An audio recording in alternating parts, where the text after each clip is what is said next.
So I'm going to move my chat off to the side.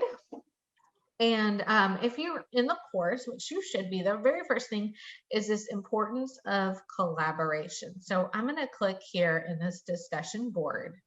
And we just want you to quickly post a comment.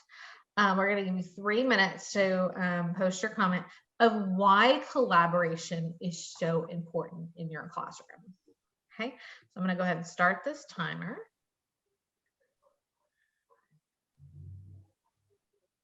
And that's a great strategy. I love including a timer on your discussion boards because it kind of gets kids to focus. Yes, and I purposely chose this one to be silent. I like it. And I like how you you put that right up there embedded it in to the Schoology course.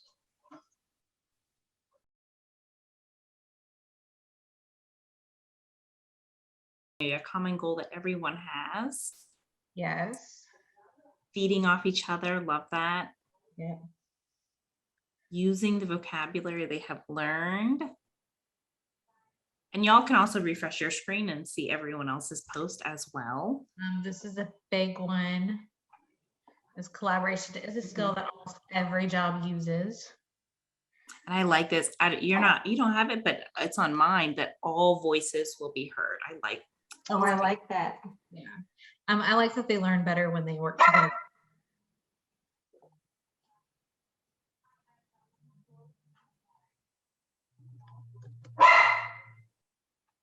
Oh, I like Julie's answer too. We can build on each other's ideas to make something even more awesome.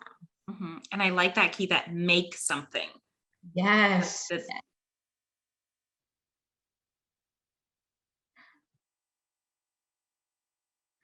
Boost confidence. Love I'm that. like speeding towards the bottom. Someone put communicate. Sorry, I'm just taking my sweet precious time.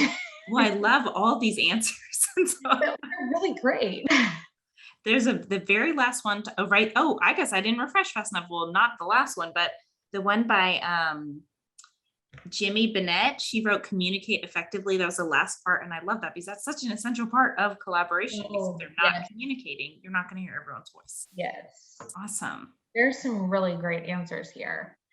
So we're going to move on to the next thing. Okay.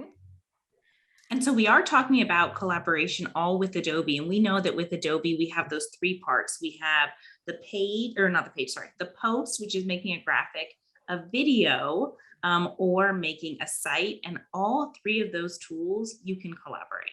In some way or another, collaboration can definitely be embedded to help our students work together to make that product. So whether that be grow with the knowledge or create something, Adobe Spark lends itself really well towards collaborating. So go ahead and.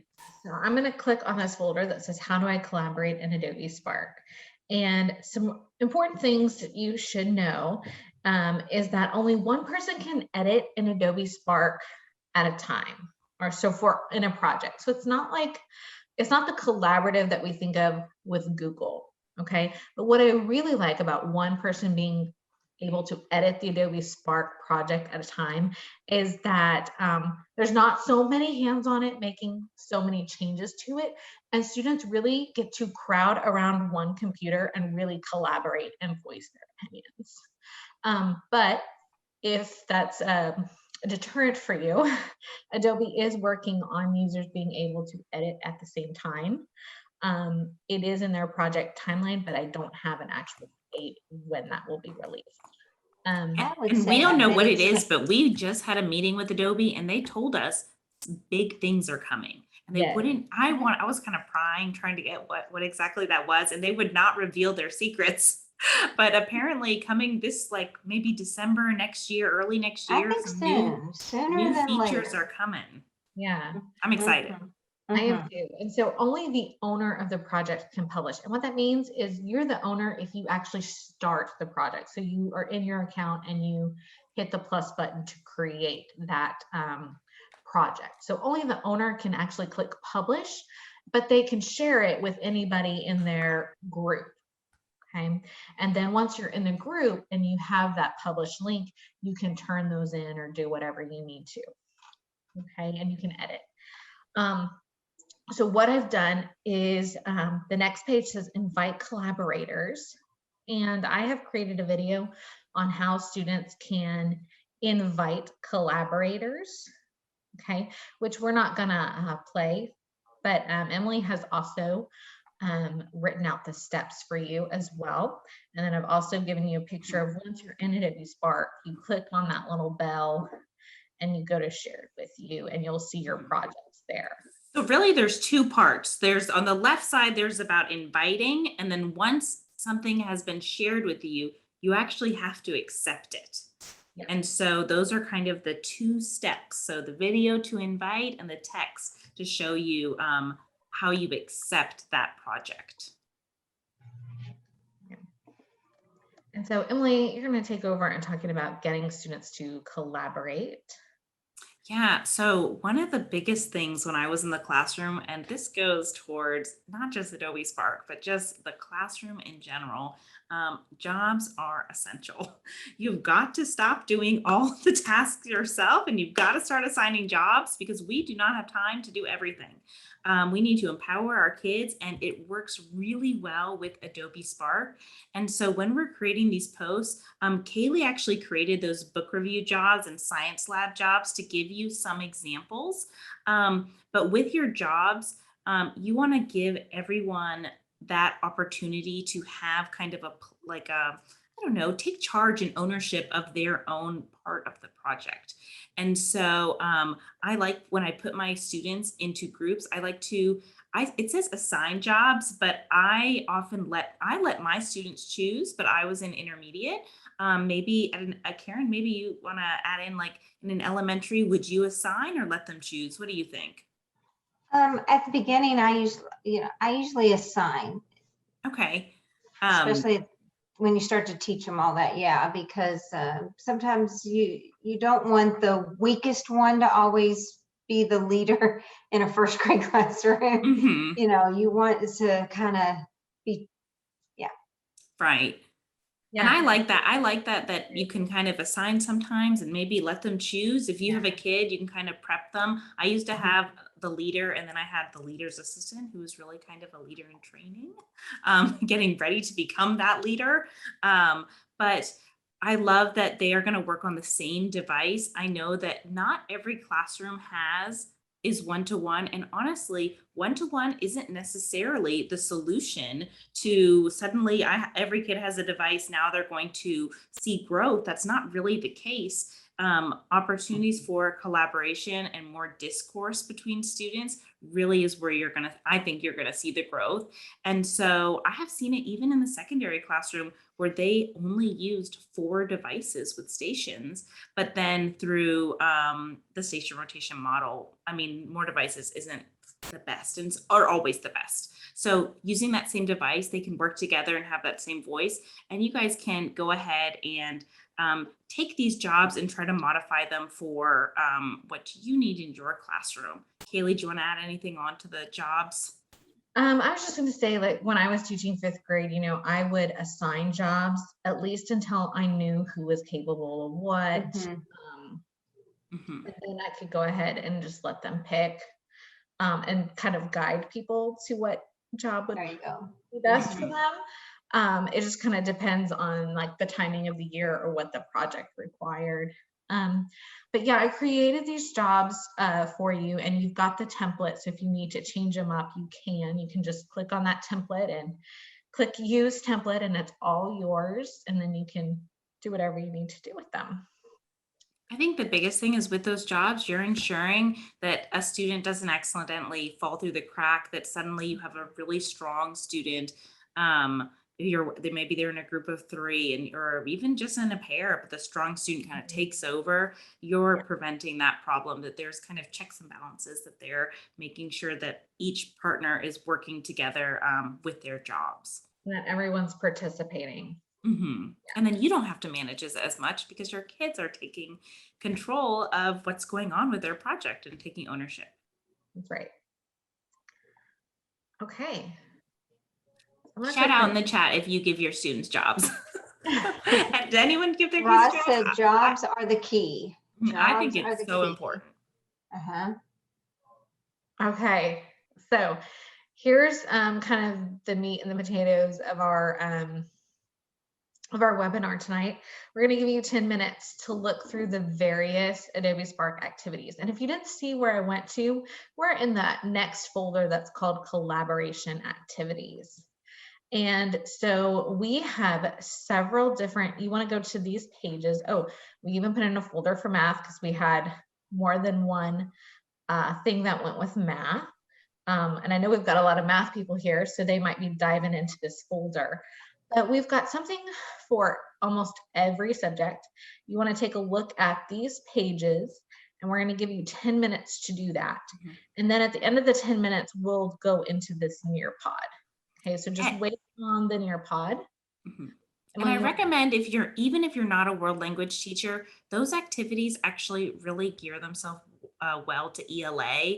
That it's written in English, but really those 2 activities could easily be done in an ELA class. And so that's another place that you could look if you're an ELA teacher.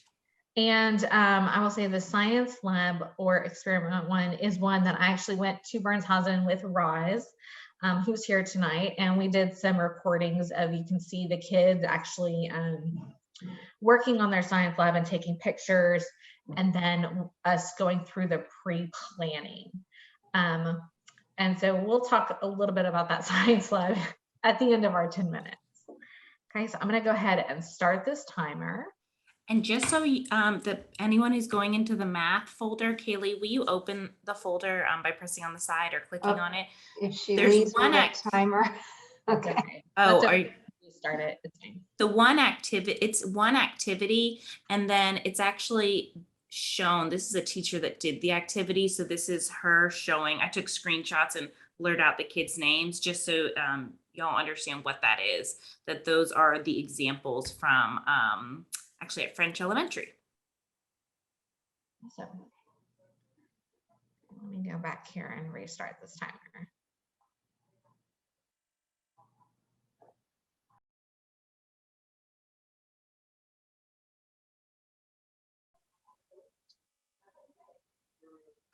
Okay, so time is up. And Karen mentioned that there were some great activities in here. And so I'm just gonna leave my virtual background real quick so I can show you. A lot of those activities came from this book, 40 Ways to Inject Creativity in Your Classroom with Adobe Spark.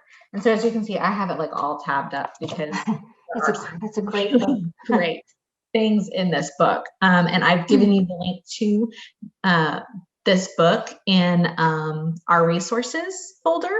That's at the beginning, that's in the course. And so while I'm talking about that, I do want to quickly talk about Adobe Spark with this science lab experiment. So it really was a kind of a work in progress, if you will, just to see what works and what doesn't. And so here, right here, I just want to draw your attention here, is that we were not able to finish our activity to actually put our video together yet because we thought that Adobe Spark would run on the iPads because it can run on an iPad and it does run on an iPad. However, I want to make this clear is that when you are on the iPad and you try to go to Adobe Spark from the dashboard, like we recommend that you do, you will not be able to log into Adobe Spark on the iPad. So your other option is to get the Adobe Spark app from the self-service. Okay, and so depending on which Adobe Spark you're using, are you using the post, the video, or the page, depends on which app you're going to download. Okay, and then once you download that app, then your students who are using the iPad actually have to use their Gmail to log in. So they're using that Klein Gmail account, which is a long email. So we don't recommend using the iPads for Adobe Spark. We actually prefer you use the Chromebooks. Okay. It's just going to be easier. You know, It will be simple. easier You don't for want to us. get frustrated. Yeah. Yes, especially for our littles, because what's great about the dashboard is them using that QR login, and they can't do that. And I mean, they can do that on the iPads, but then they won't be able to use the Adobe Spark. Okay. So I'm going to go back to those collaboration activities, and we're going to go down here to the Nearpod student pace. Okay, and so when we click on that,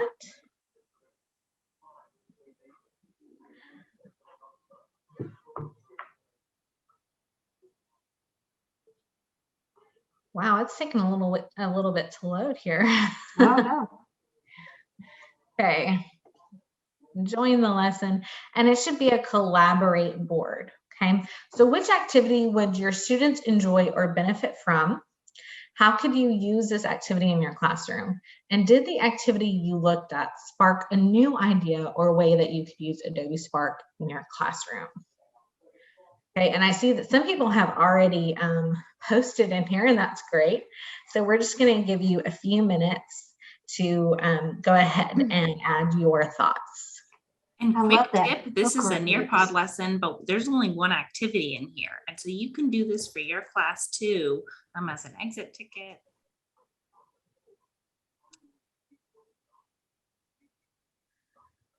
Oh, I love all those. Screen recording of how to work out problems. That's great for showing that process. Because if they can explain it and teach it, then they know the concept. And if you didn't take a look at that word wall activity, I would definitely take a look at that. I love that activity of the students creating the word wall. And I wish I had done that in my classroom. I feel like I missed out.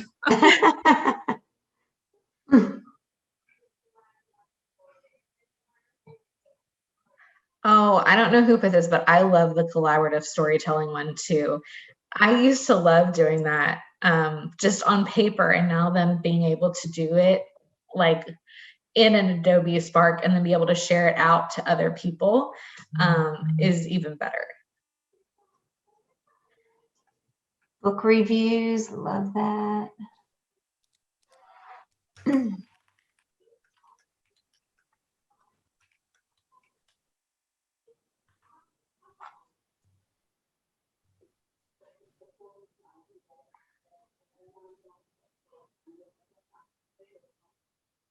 And I go into classrooms so often and I see a word wall where it's just the words.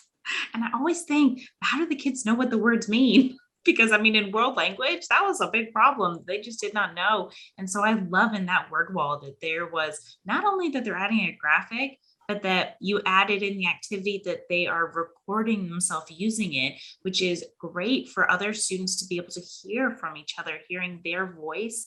And putting it in, I'm about to say embedding it in a sentence, using it in a sentence. I love that. It's really, I feel like it's upping the rigor a little bit. Yeah. And back to that science lab, Roz just posted in here that they use the Chromebooks with the second class and they are in the process of completing the video. So that is really good to hear. I'm glad that she continued that with the Chromebooks. Kristen, yes, your shy students would benefit from that. Absolutely. That's another reason of why it's so great to collaborate, because you pull in those shy students, the ones who don't want to talk.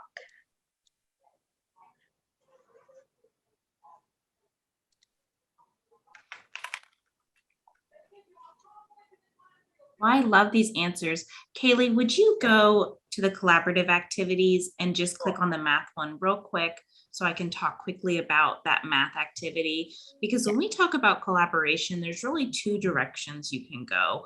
They can collaborate directly in the creation of the Adobe Spark piece, Or in the case of this math activity, what they did is they did work together to solve the problem, but then individually they created, so there were 3 tasks, they were assigned or given one of the tasks, and they then were put into that group and they worked together to solve it on paper.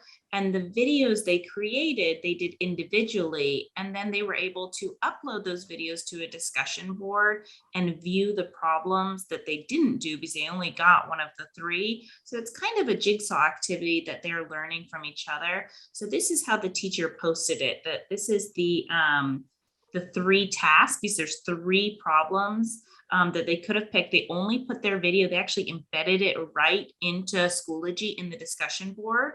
And if you'll click the next picture, Kaylee, we can look at just kind of some of the answers. And so this was a 5th grade class. And it was a learning process for them, but you can see that the teacher put the instructions in there directly of how they're going to download that video and how they're going to embed in a discussion board, because the students had never done that before. But if you keep scrolling, you can see some of their responses that are just, I mean, kids are just so honest with each other. But I love that these videos have the students teaching each other how to solve those math problems. And so the collaboration then really comes to, it really is not, they work together to solve it, but then they're also collaborating in the end by teaching each other how to solve the different problems. So I really love, this is just one approach you can take. And so, yeah, I wanted to share that. So this was at French. Yeah, I love this activity. I really do. And really, the teacher had asked me initially, they were just going to solve the problems, and they wanted to, I think they were going to make a slide for it. And, but the teacher was saying, but they want that communication. And so this really, using those discussion boards, allowed that discourse to happen between the students. I love it. It's like a digital gallery walk. They could go through and look at watch the different videos, and then make and you talk about appropriate feedback when you do that too. Like, that's a learning experience. And then it's gradable. But originally the teacher had suggested, how can I get them? You know, do they email them? How can they turn them in? And this way, if it's in a discussion board, they can just add the rubric right there and grade it. The kids don't see each other's grades. And the teacher can grade them. In fact, one of these, I did add a rubric to it. I think it was with the word wall one. I added a rubric. And notice you can pull all of these from the curriculum container. So I'm just, yeah, let me click here. And I know there's a lot of familiar faces in this webinar, but if you have not gone in, see where Kaylee is, resources, teacher, student, family supports, classroom resources. Let me navigate there. You've got to check this out. So in the Klein curriculum, you'll click on resources. And I saw you added some great, she does it in great secret. stuff. I don't know when she's adding this stuff because we work together, and all of a sudden I'll see new stuff, and we were working together all day. So I don't know when you're doing this. So the stuff that I added was stuff that I had from last year, and we put it somewhere else. And we decided, okay, we should probably put it in the curriculum container. But we go to teacher, student, and family supports, and classroom resources. And so we've got like our exit tickets, our graphic organizers, our playlist and choice boards, data trackers, station rotation schedules. It's going to be under this high quality teaching activities. And what she's talking about, I added the badges and the escape rooms today. But we want to be in this high quality teaching activities. And it's all these Adobe Spark activities right here is where you can find everything from today's webinar. So I'm going to go to the student created word wall, and you can see I added a rubric to this one. So if I go into edit, here's my word wall rubric. And so I can do this with a discussion board as well if I wanted to add the rubric to the discussion I board. notice there's a tick in there, and so that means it's connected to mastery. And just so they know, when they don't have that edit button, correct? Yes, they're not going to have that edit button. So you actually have to add it to your course. So I would add it to my practice course and take a look at it. And then once it's added to your practice course, you can tweak it and make there's where you edit. Yeah. And then bring it into your actual courses. Yeah. I just want to make sure they didn't realize, I mean, they realized they could not edit in the curriculum container. They have to send it somewhere. Yes. But once it's in your stuff, you can do what you want to it. That's right. And it is 8:27. And so scroll to the very bottom, Kaylee. There is that video there. This is about using Chromebooks with Adobe Spark. And this, I recommend watching that short video. It's a little advertisement, but it really, it has one of our favorite Adobe Spark presenters, who's featured in this video, who comes to many of our trainings. We're really hoping to get her for Empower next year. Yes. So we're hoping, we're going to try to get her to come back because she is absolutely amazing. But we also have upcoming webinars that this is part of a series. And so this is the second webinar. Our first one was pre-recorded, but we have 2 more coming up. Kaylee will be with us for the next one, hopefully, because we have a little boy joining our team. And so she will not be with us, but Karen and I will be leading our December webinar, but we really hope that you all come and join us for the rest of this series because we love having you. But let's jump to those prizes. Karen, are you going to share your screen? Yeah. But real quick, the pre-recorded webinar really just goes in how to use Adobe Spark, whereas we did not go through how to actually use the product. That is the level 1. So if you don't know how to use Adobe Spark, make sure you go in and you watch this recording or go to our, and of course I lost my Schoology course because I didn't open it in a new tab, but go to the resources folder and we've got a lot of on-demand videos on our website, the resources folder on our website. Yep. Well, yeah, right in here too. But in there. Okay, in there. I was thinking our site. And our YouTube you have your channel. You have your checklist. Oh, it is right there. Checklist, and I have instructional guides for posts, slides, and videos. These are all things you can share with your students. Here's the link to that book that I was telling you about. And then Adobe Education Exchange has tons of lessons. Love it. Search for and find to do in your classroom.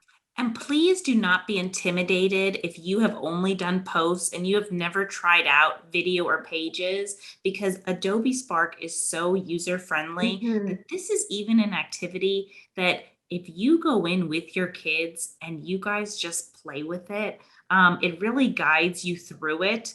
And so it's really user-friendly. So please don't be afraid to reach out to any of us or your DLS. Or just give it a shot because it really is, it explains all the steps that you need to take. And I will say, if you're hesitant to do one of those activities that we shared with you today, please reach out to one of us or your digital learning specialist that's on your campus, and they can help you. They can come into your classroom and help you with this activity. And we love doing that. That's my favorite part of this job. So please invite us and let us help you.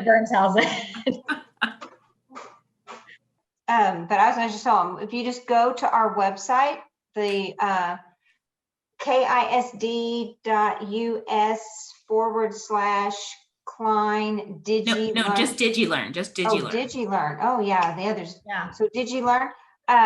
Just go to webinars here. And they're all listed right here. And the next one is Pathways. So I can't wait.